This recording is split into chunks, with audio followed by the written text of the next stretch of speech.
Welcome to Fun with Annuities, where every single week I welcome a celebrity guest expert that can help you maximize Chapter 2 of your life. Listen, learn, laugh, and love every minute of the most unique financial podcast on the planet. Let's get to it.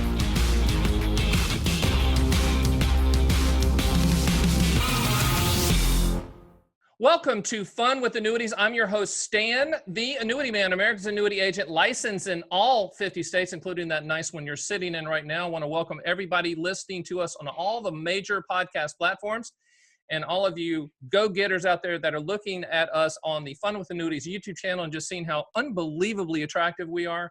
We were discussing beforehand that we both think that we both have faces for radio, if you know what that means. But I am very honored to have Jason Fichtner join us today, and he is royalty. I mean, he's one of these guys that I was expecting him to show up with like an ascot and this jacket with this, you know, the elbow protectors and all that stuff, because that's how smart he is. Okay, I'm going to go through a couple of things that he's done, but we're going to have a page for him like we always do for all of our guests on the site, where you can look at his papers and you can go and read about what he's done. I mean, in a very technical term, he's written a crap load of papers. I'm telling you, this guy is prolific. He's the vice president and chief economist of the Bipartisan Policy Center. He's a senior fellow at the Alliance for a Lifetime Income and Retirement Income Institute. He's a research fellow at the Center for Financial Security at the University of Wisconsin. Go Badgers! And he's the treasurer and treasurer of the National Academy of Social Insurance. He's done more than that. I mean, I was reading through his stuff too, and just kind of the schools he attended, which I always like to do because, you know, I put myself through college playing basketball. That's my father's fault, my mother's fault. I blame them. But he got his BA from the University of Michigan, go Wolverines, and then his MPP from Georgetown University, go Hoyas, and then he got his PhD in public administration policy from Virginia Tech, go Hokies. And because of all of those basketball, school things, he's now known as Dr. J. So Dr. J, welcome to Fun with Annuities. Thanks for having me, and thanks for that great introduction. I'll let you know, even though I've written a lot, my mother tells me she's never read one of those because I wouldn't understand it, Jason. She just gives it back to me. Let's jump right in. Social Security, Jason. I deem you an expert in that. Whether you want to say that you are or you aren't, you are in my eyes and my clients and people listening's eyes. Let's talk about Social Security, the current challenges, and just your take on it. And then from there, we can dig in further. So Social Security, what's happening with that right now with the government? So that's a great place to start when we start thinking about protected income, because Social Security is the largest actual government program we have. It insures so many people. And I used to be the principal deputy commissioner of the Social Security Administration. So it's one of those nice little hats I got to wear, and I had been really privileged to serve in that capacity for 4 years. Nice. The interesting thing about Social Security, though, is it does have financial challenges. And so there are actually two separate legally distinct trust funds. There's one for the retirement program and one for the disability program.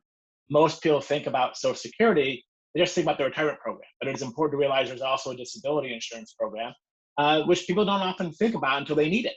And there's a 1 in 5 chance that somebody who's in their mid-20s today could be disabled at some point in their lifetime. So we have to think about that program, the solvency of that program too. And we have public conversations about Social Security solvency. The public and the media usually combine the trust funds together. They just sort of talk about the Social Security trust fund status. So we'll do that for convention's sake. And the recent Social Security trustees report that came out this past summer has the combined trust funds estimated to be depleted in 2034. So that's a little over 10 years away. But what does trust fund depletion mean? It does not mean Social Security goes bankrupt. I think that's a really important thing to tell people who are both 20 years old, 30 years old, or 60 years old, or 70 years old.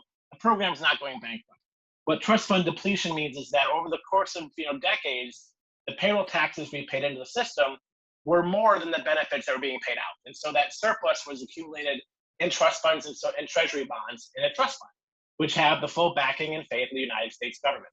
And now we're at the point where payroll taxes alone are not enough to cover benefits. So Social Security Administration starts to redeem some of those trust funds to make up the delta, the difference. And that difference is going to be exhausted around 2030. So what happens then? Well, if Congress does nothing and lets the trust funds become depleted, it is possible that beneficiaries could see a 25 or 26% immediate cut in benefits. Or we could see a 4 percentage point increase in our payroll tax. So right now we pay 12.4% for Social Security, a little bit more for Medicare, so about 15.3 total. You just focus on that 12.2, and we raise taxes to cover the difference, you're looking at about a 16.6% tax rate. Which when you start adding on to Medicare, your federal taxes, your state taxes, for some people the marginal tax rate can be over 50%, and that's a big discouragement for work. All right. So let's digest that for a second. See if you can turn your volume up just a little bit on your headset or whatever you have. So let's digest that for a second. Small business owner, I'm a serial entrepreneur. All I know is they're not going to cut Social Security benefits. I know that, okay? Taxes are going to go up.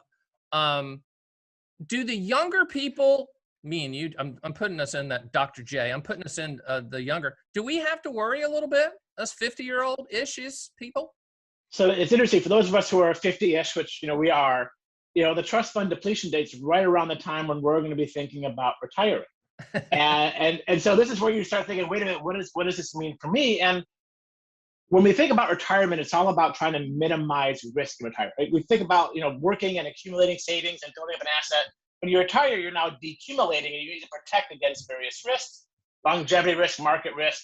But now you're looking at Social Security risk, and that's a political risk. And, in 2034, who's going to be president? Who's going to be Speaker of the House? Who's going to control the Senate?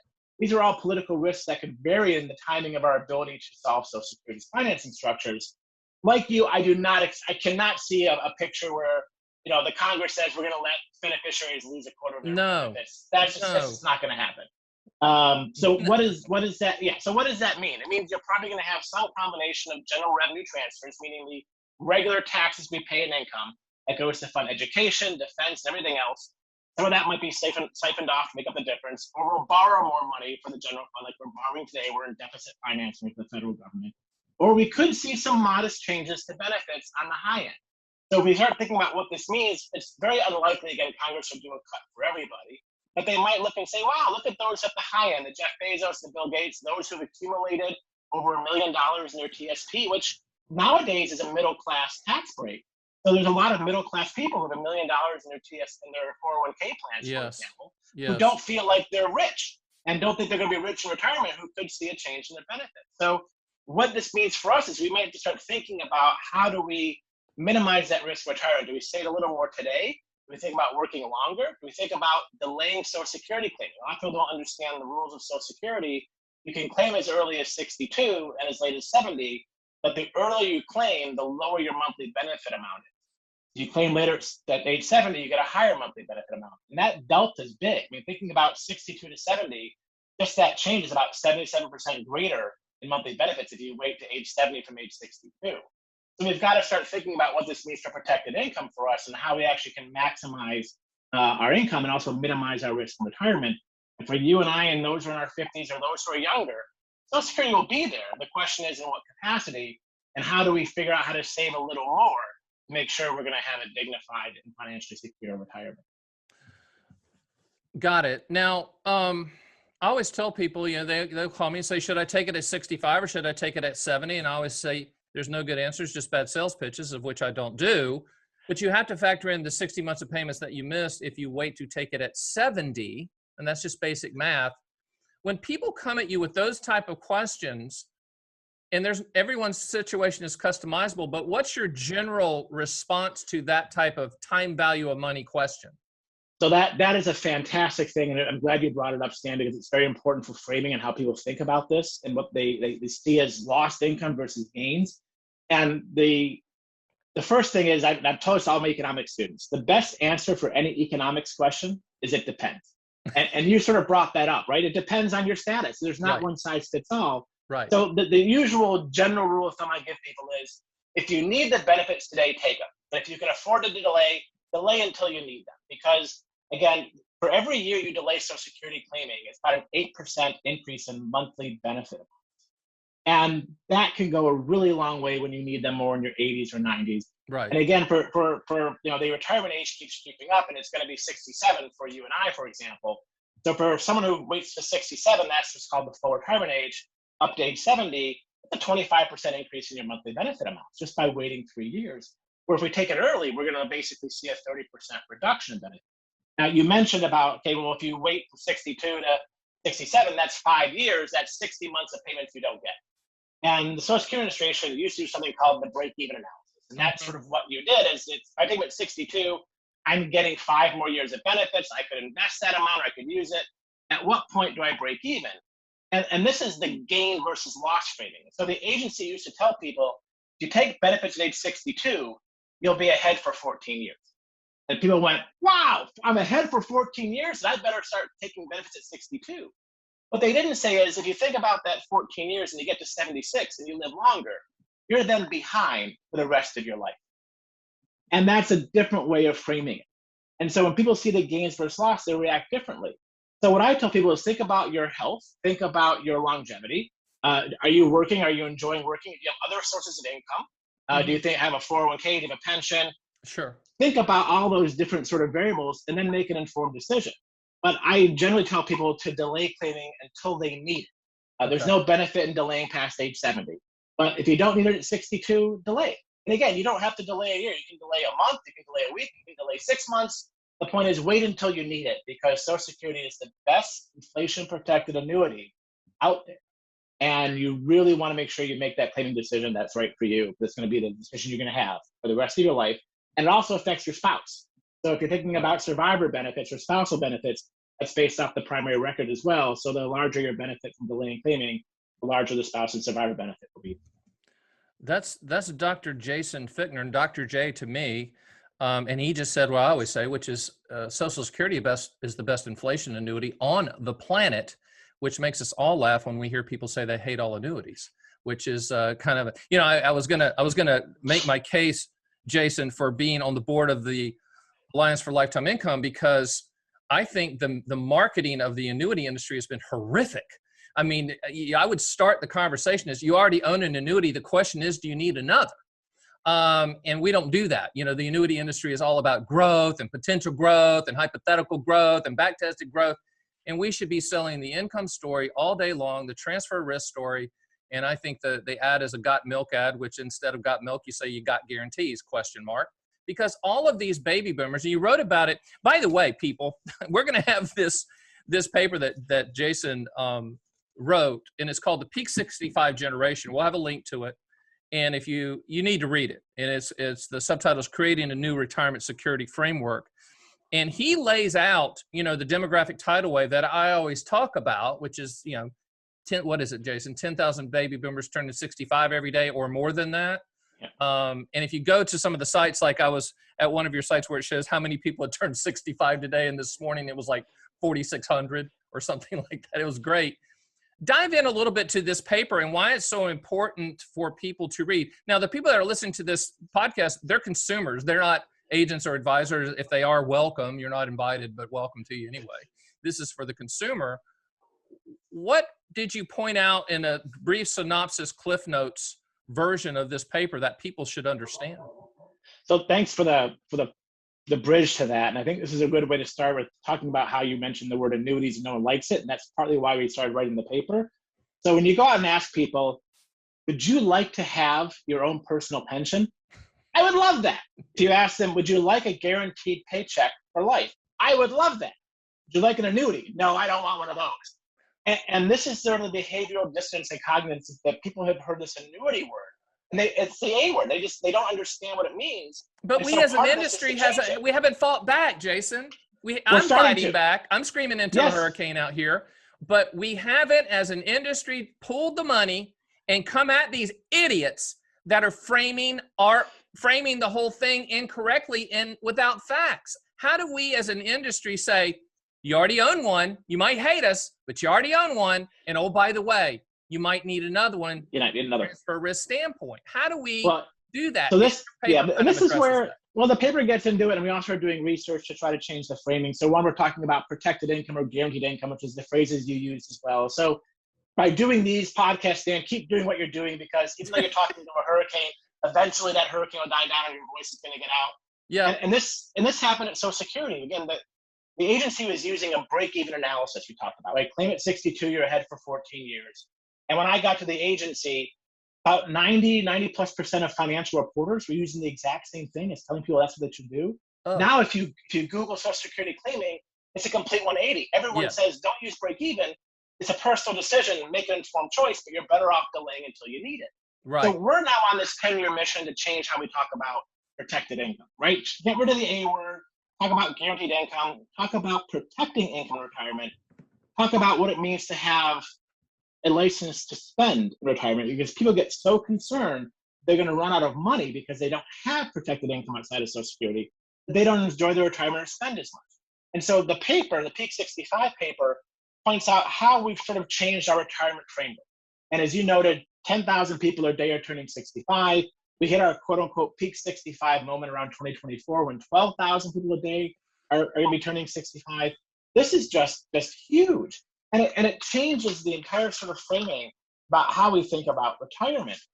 And there are people who are, of course, like our parents and grandparents, most of our grandparents, they had a pension. They had a defined benefit plan. They worked, most of them worked for one company their entire life, Right. maybe two, right? We're changing jobs. You're a serial entrepreneur. This all changes. We don't have that pension.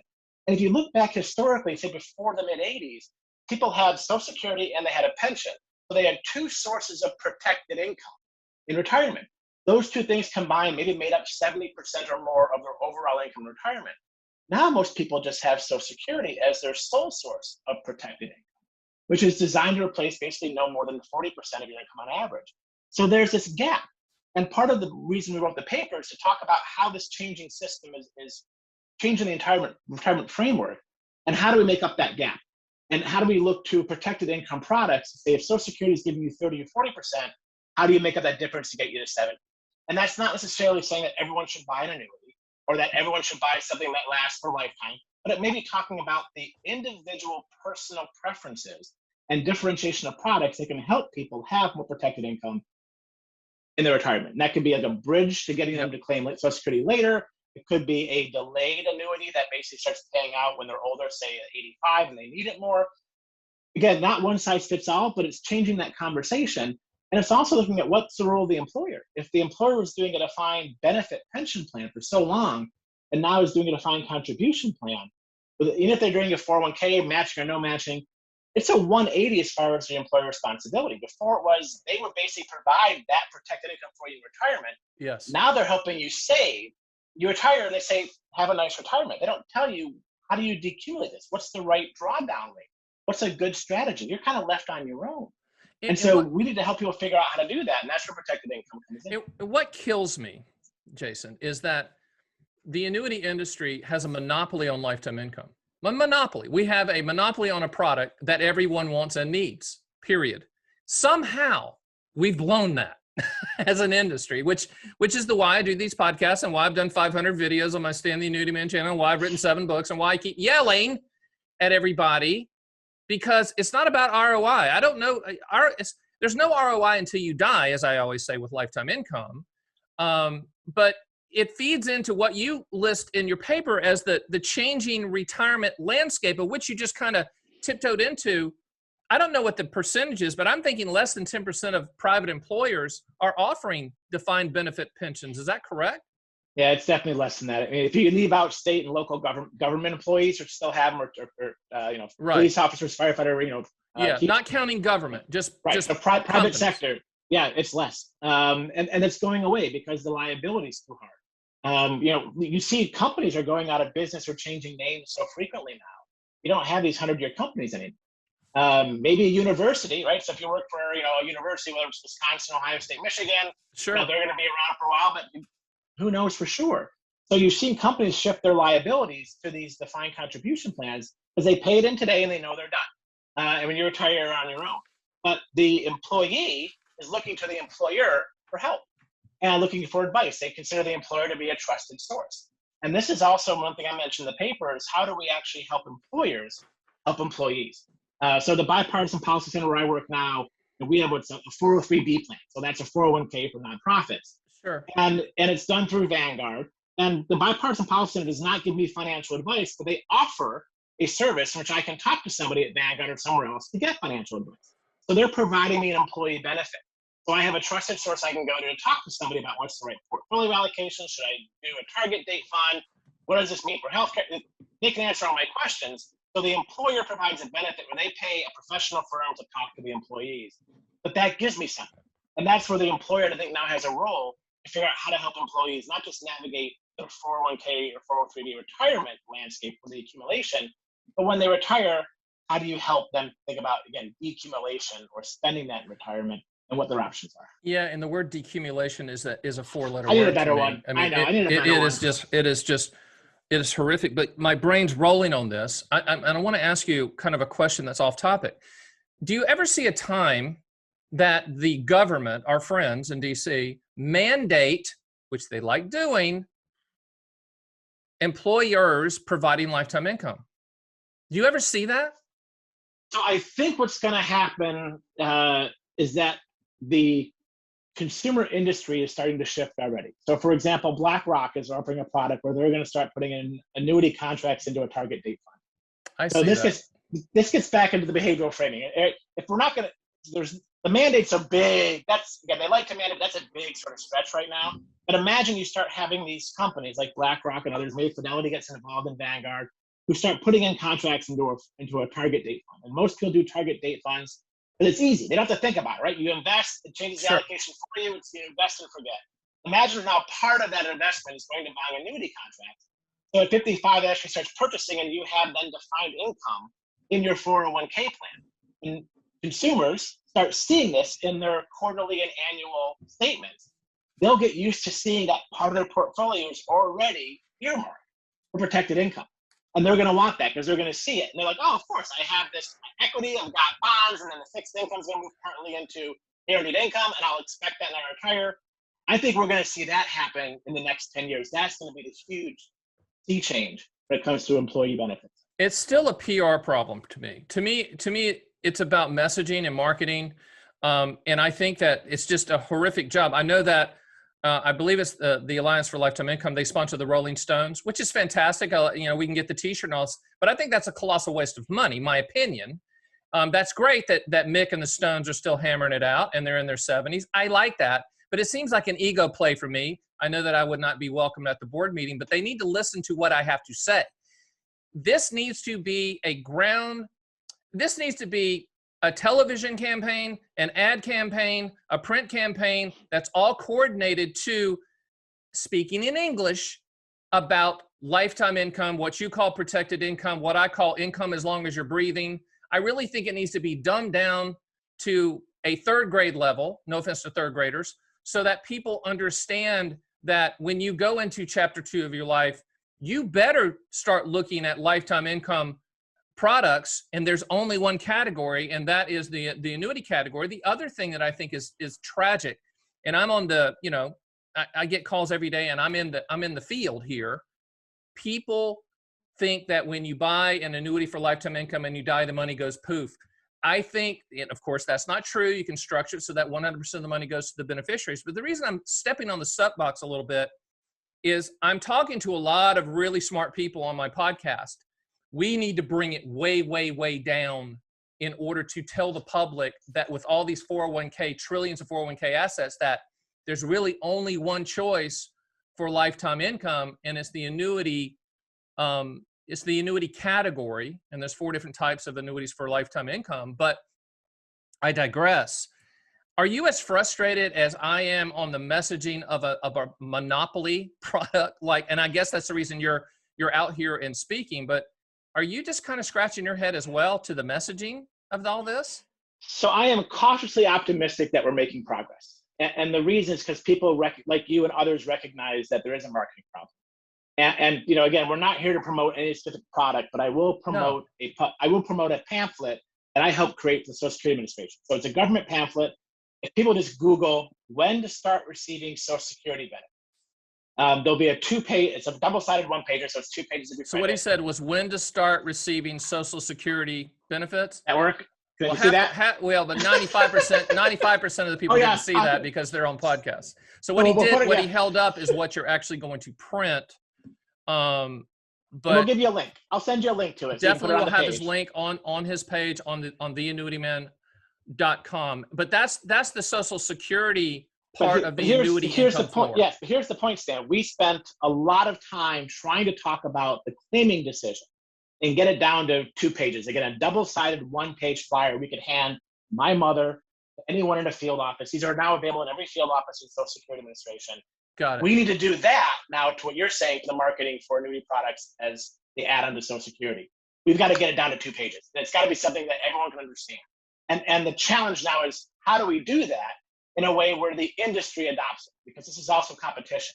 And I think the thing that's been frustrating for me is that the industry, if you will, you said they have a monopoly on these products, they all agree we need to move forward, but they also want to compete. And so you have to sort of say, well, the more you compete, the lower the fees come, the more it becomes beneficial to the consumers, and the better the product's going to be, and they'll want more of the products. I mean, it's business 101. That's how you do this. Love it. Squeeze the fees, bring them down. Yeah. And let's be transparent about it, and let's commoditize these products like that. That's the problem, Jason, is that you have XYZ insurance company and ABC insurance company, and they both are selling commodity type products based on life insurance, life expectancy, mortality credits for lifetime income, and they're pounding the table that ours is better. That's tough. But here's what I think is also where I'm cautiously optimistic. It took me several years at Social Security to change the framing. I've been at this now just for a year or two, and I took over helping run the Retirement Income Institute in March. So I figure I've got basically this 5-year plan, which I will sort of change. My goal is to change this framing and narrative around how we talk about protected income, guaranteed income, however the phrase you want to use. And I also think we're going to see more products like BlackRock is doing. TIA has a great one too, which they call a trial annuity. And the A word's in there, but the whole point is people, you mentioned, they're afraid of giving up money and then getting hit by a bus the next day. So what happens if you offer a product that says, we're gonna basically sell you a lifetime annuity, but you have 2 years to change your mind. We're gonna start giving you this monthly payment right now, so you get the benefit of it. You'll see how much you enjoy it. But if within 2 years you decide it's not for you, you can get the rest of your money back. If you do like it, we'll figure the default is to continue after 2 years. That gets over that hurdle people have about, I have to surrender how much money to get a little bit less of monthly income. It gives them that out. We're going to see more product differentiation and more entrepreneurial spirit in the products, because I think with the Secure Act passing and maybe Secure Act 2.0 coming down in Congress, it's going to give some more flexibility for employers to start talking about it, offer these products in their defined contribution plans. And we've already started seeing this. Again, you're out there, Stan, I'm out there. We are now seeing the narrative change in the media. Right? The same way the financial media changed their talk about break even and Social Security claiming to now delay claiming or take it until you need it.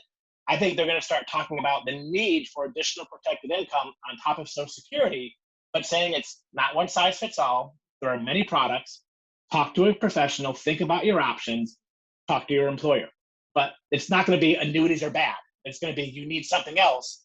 Now talk to somebody and figure out what that is. And I think that's the framing we're trying to change. And we're making progress. I'm seeing that now in the press. Talking to you now is another example. I think in 5 years, we're going to get there. And I think the industry is going to come along with it because there's just going to be a demand for it. Well, the consumer is going to drag everyone kicking and screaming across the finish line, period. Because people always ask, well, interest rates are so low, and all that crap. And I'm like, listen, you don't get it. Nobody gets. I was on the phone with a reporter the other day, and they just were all about interest rates to the point where I just started yelling into the phone. I'm like, you don't get it. It's about life expectancy. It's about mortality credits. It's about pool risking everybody, putting everybody in one big basket at age 65 or 57 or whatever, and sharing in that risk for lifetime income. And I know that people like Moshe Milevsky are talking about tines and things like that, but I think we're going down the rabbit hole. I think we need to make sure that we're talking about English to people. And in a raging bull market of which we're in, it's kind of tough to get people off the focus of markets. But me and you have been around long enough to see, markets adjust, quote unquote, and we'll have those same adjustments again. What I tell people though is when you're at lap 3 of lap 4 of chapter 1 going into chapter 2, you don't have time for it to, hiccup, or as they say, sequence of returns risk is, and I'd rather use the word hiccup because people understand it. One of the things that you pointed out also, kind of a postscript to your paper, which I thought was interesting, was you just kind of posed the question, why don't people buy annuities? Why don't people buy more annuities right now? What is that answer in your mind?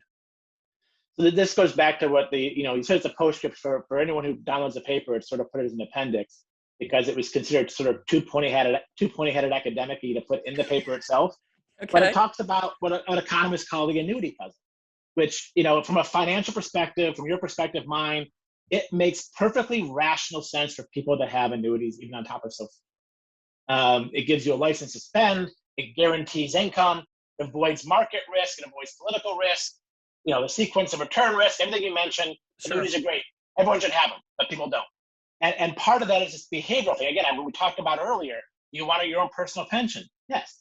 You want a monthly paycheck for life. Yes, I'd love that very much. Thank you. You want an annuity? No, I don't. And I think there's this behavioral cognitive dissonance of what an annuity is, and people just heard for so long that maybe it's a bad product. The fees are too high. There's concern they're not going to get paid, or they're concerned they get hit by a bus. And we have to change that narrative to talk about what it actually is and how it can help people. And I think there's also, again, this additional framing for people psychologically.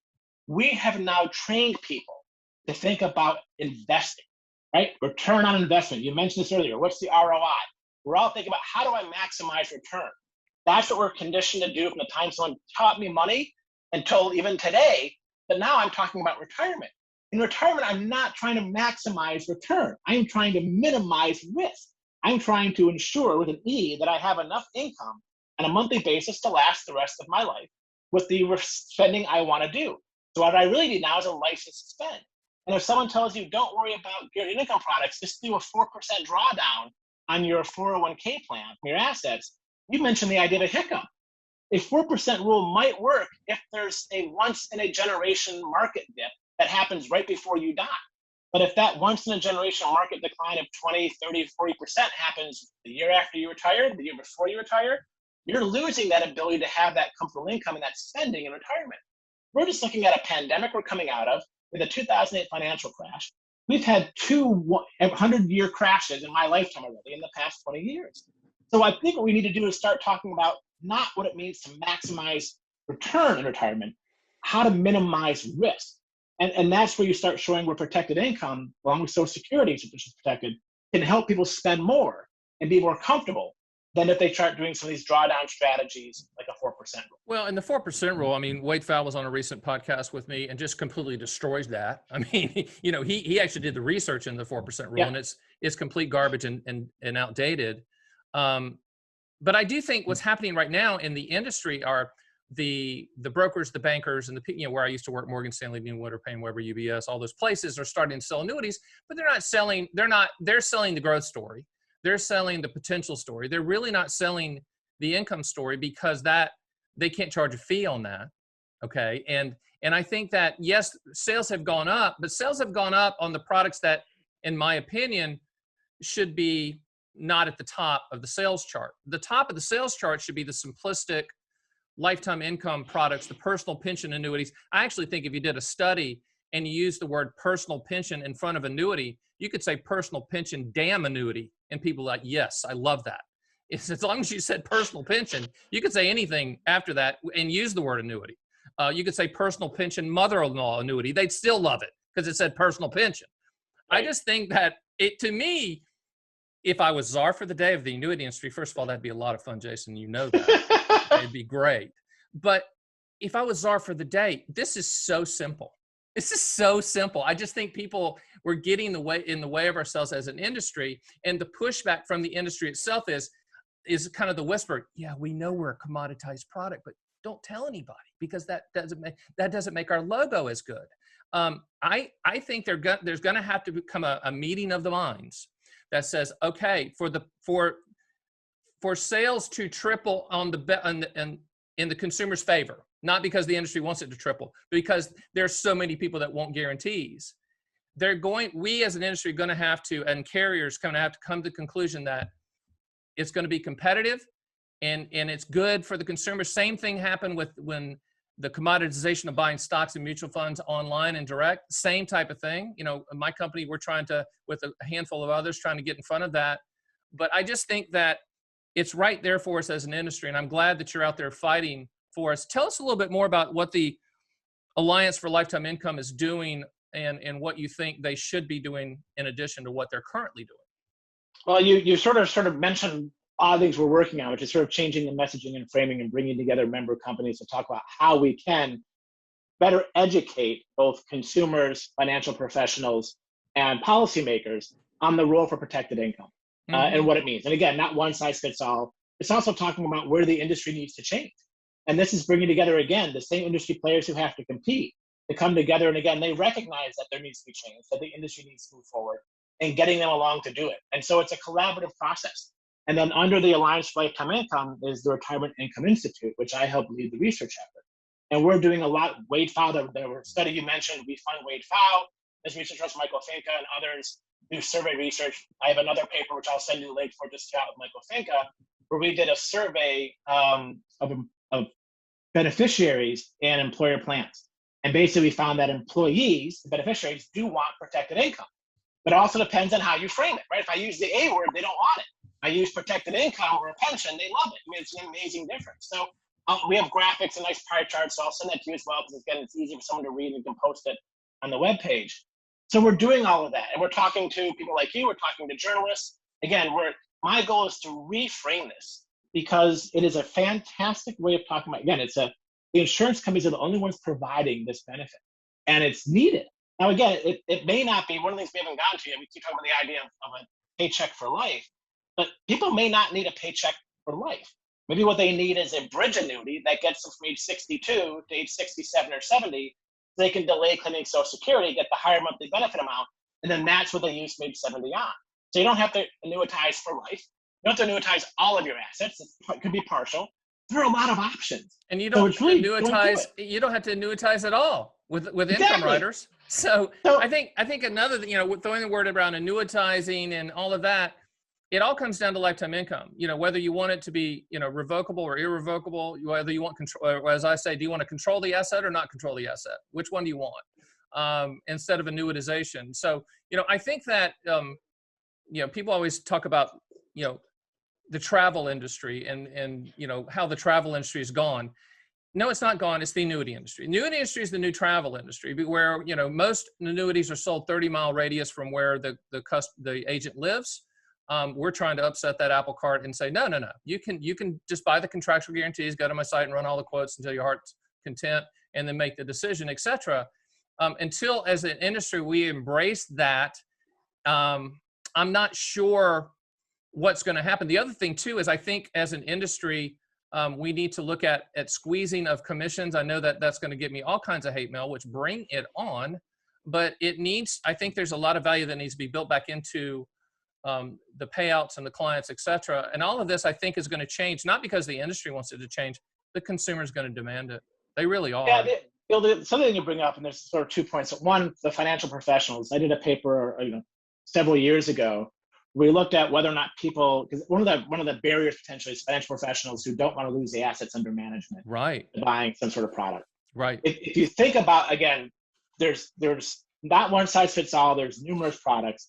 But what people are concerned about in retirement is running out of money, right? They don't want to run out of money. They would love to have, again, the benefit of a pension, whether it's a pension for life from a DB plan or from an annuity type product, is it gives you this budget constraint. You have X amount of money to spend per month, and that's guaranteed. Mm-hmm. That's not just a psychological benefit, it's a financial benefit. And when the research we looked at with a few co-authors was looking at the health and retirement study and seeing people who had these type of products, then we ran simulations.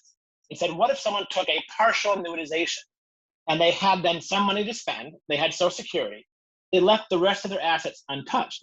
What you found is that people spend up to their budget constraint and they're not getting protected. The rest of their assets stay. Those assets continue to grow in retirement, and they get even more wealth over their retirement. And that's more money under assets under management, so they come out ahead in both cases. And so the problem we have now is financial professionals are looking some of them, not all, are looking at the short term, right? I lose this money today if I get a client to buy an annuity product. They don't think about the long term about, well, if I give them an annuity product, they have this bundle that they're not spending, which for the next 20 plus years will continue to grow, that they'll then manage and make fees off of. So you've got to think about this holistically. And that's where we also need to start having discussions with consumers and with financial professionals about think about this holistically, not just a snapshot in time. Yeah, and I tell the consumer all the time, if you have your income floor in place, whatever that means to you, Social Security, annuity, pension, dividend income, side hustle, whatever that is coming in. If you have that income floor in place, you will be a better investor, period. And when the banks and the brokerage firms bring me in to speak to their masters of the universe, after they stop throwing things and booing me, I'll say, listen to me. If you put in that guaranteed income floor using the A word, you're going to be a better investment advisor because you don't have to disrupt any type of holdings. And your clients are going to be happy. And they're going to be stickier from the standpoint of them staying at your firm. And when I tell people that and they listen, they understand it. I've been where those people are sitting at UBS, Payne Weber, Morgan Stanley, Dean Witter. I understand that. That message wasn't there when I was there, but it should be there now. And I applaud you guys for at least going after those, what I call masters of the universe advisors that think that everything goes up in value because that's all they've seen. I always say that I have cowboy boots older than most financial advisors.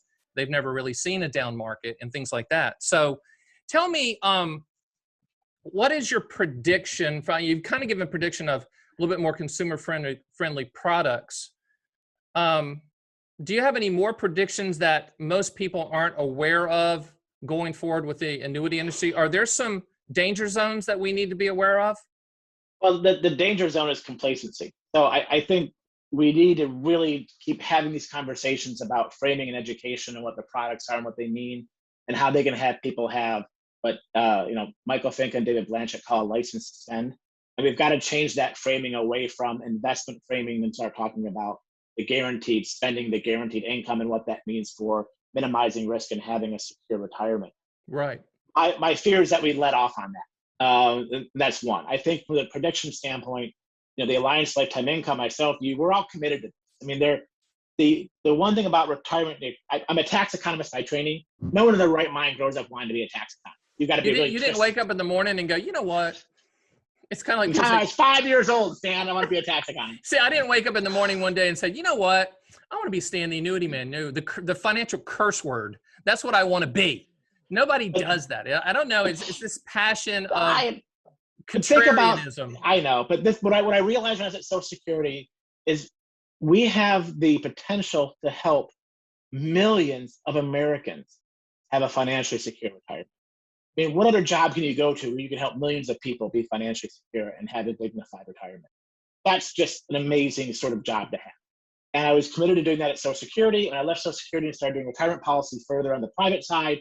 I now see this as the next major step. And so I'm committed to getting it done, changing the way that we talk about protected income products, having them be part of a defined contribution plans, whether it's a target date fund or something else, so employers are comfortable talking about it, working with Congress and policymakers to make sure we get rid of whatever barriers and legal hurdles are there so employers don't feel like they're going to get sued for everything, but still having protections in place for consumers. So that's sort of where I think we're going in the next 5-10 years. And I think we're going to get there because I wasn't having these conversations, Stan, 10 years ago, and we're having them today frequently.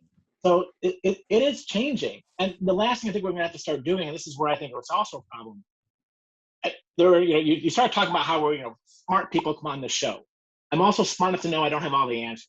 And I need help from people like on your show and others to talk about how we can make changes. One of this is this topic of insurance, right? An annuity is an insurance product. No one likes to talk about insurance because, as an economist, we're told that insurance is for adverse events. Low probability, high cost, bad things.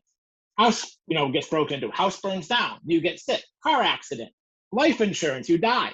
Hey, what do you want to sell me something for with insurance? That's a bad thing. There's contracts that people they don't want to do that. But if you use the two words lifetime, if you use lifetime income insurance in front of it, or retirement income insurance in front of it, I'm with you. We're gonna have to do that. You're there because people do understand that. And I will say this, that until the consumer is beating down the doors of the advisors for lifetime income, then the industry has not done their job. It's got to be a push, not a pull. And right now, I feel like the industry's pulling, and we need to be pushing.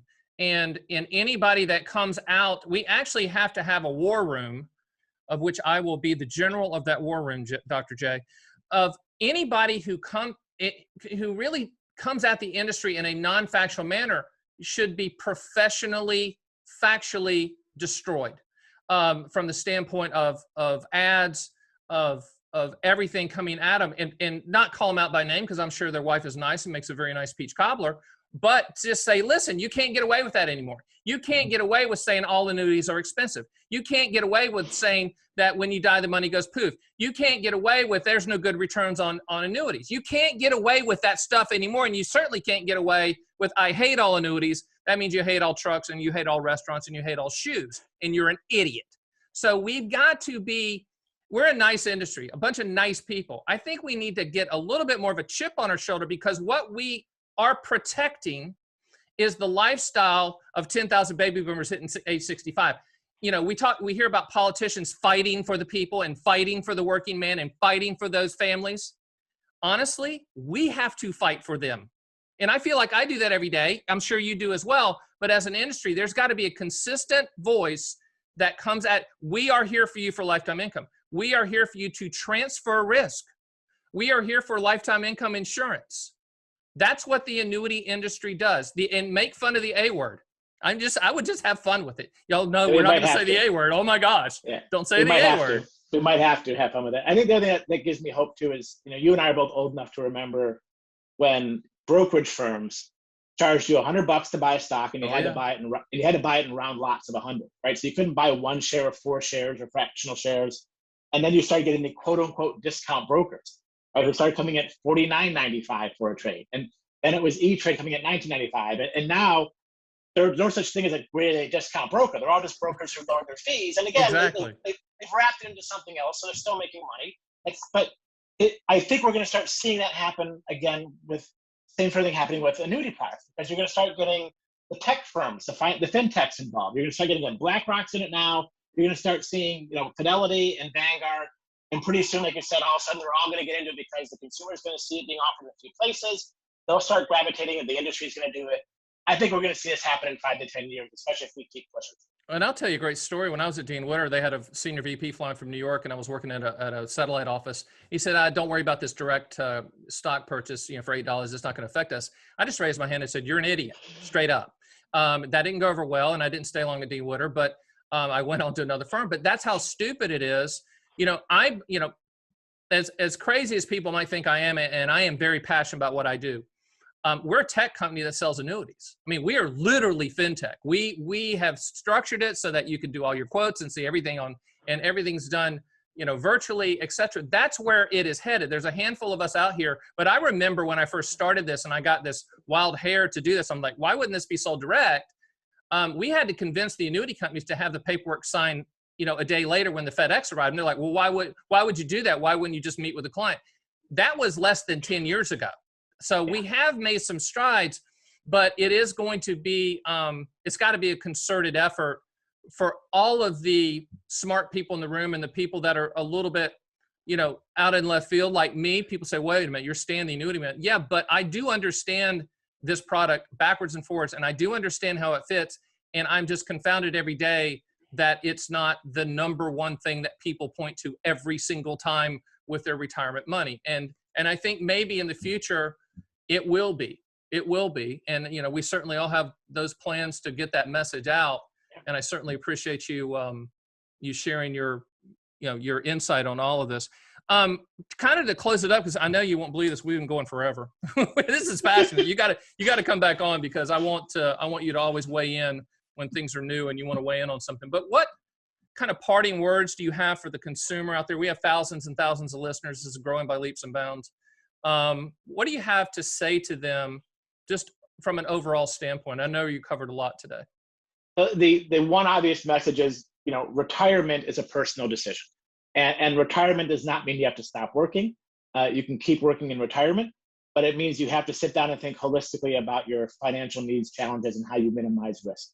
What does that mean for Social Security? What does that mean for your portfolio? What does it mean for additional protected income products on top of Social Security? You need something that'll help you delay Social Security claiming. You need the money today. You need it when you're potentially 85, might have health issues. Think about this holistically. Don't make a rush or rash decision.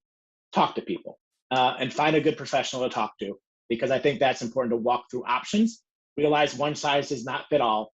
Don't be afraid to ask for assistance and help, but think about it, because this is one of the most important financial decisions you'll make for the rest of your life.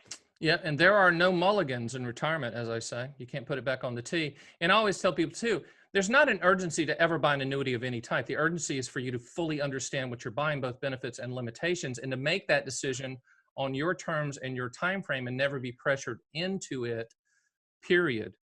Ladies and gentlemen, that's Dr. J, also known as Jason Fichtner. He is an annuity master of the universe for sure. You know, he brings a lot to the table, and we just barely scratched the surface. We're going to have a page for him on our site at theannuityman.com with all of his papers and links. Jason, make sure you send me all of those. We're going to get those posted. Will do. But I really appreciate you being on Fun with Annuities, the #1 annuity podcast on the planet by leaps and bounds and growing every day. And I appreciate everyone listening, and I will see you next week on Fun with Annuities.